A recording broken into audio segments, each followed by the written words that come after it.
Congressman, thanks so much for joining us. Let me get your reaction to the breaking news. You're a member of Congress. You deal with classified information. What's your reaction to this?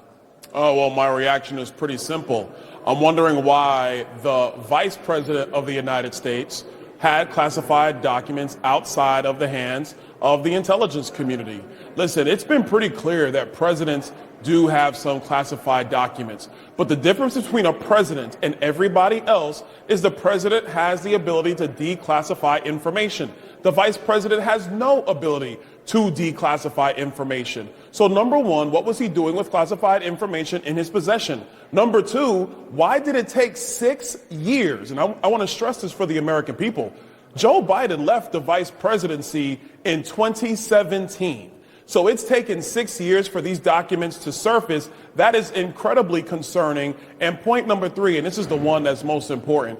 Everybody can go back to the Hillary Clinton email saga. We know other presidents have had classified information. But why was there a raid on Mar-a-Lago? But now this story just kind of seeps out and everybody's saying, oh, we just want to get down to the bottom of it. And everybody's giving the benefit of the doubt. A vice president of the United States or a secretary of state or anybody else should not be having classified information, period.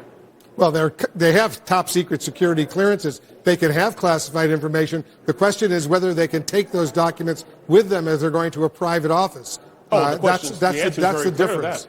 Well, and not to, I don't want to get this is not a back and forth with you, but to be perfectly honest, yes, they have a classified clearance. But that doesn't mean they get to remove documents. Well, you're not allowed to remove them. They're not allowed to take classified information, especially highly classified documents that are sensitive compartmented information, SCI documents, which is what Trump did at Mar-a-Lago. So you're ready to react to that as well? What Trump did was illegal? Is that what you're saying? No, that's not what I'm saying at all, because the president and his team have gone back and forth with the National Archives saying he has an ability to declassify. That is something that's going to take care of itself at a later date in its own time, in its own space. My question is very clear. Why were these documents found 6 years later? Obviously, you're talking about the level of classification, so they're incredibly serious documents. And so, listen, I know this story is just breaking. I want to see if we're going to continue to follow this story as much as we did the documents at Mar-a-Lago. I think that's only fair. So are we going to see the Republican leadership in the House launch a full-scale formal investigation into this, or leave it to the Justice Department and the U.S. Attorney who's now investigating? Well, obviously, because the FBI and the Justice Department is on top of this, we're going to be monitoring that from here. Trust me, we have many other things that we need to be investigating with regards to this administration. But one of the things that is probably going to come up is the differentiation about how the National Archives, the FBI might want to go about handling these different situations when it comes to documents and classified information that are being controlled outside of the hands of the intelligence community.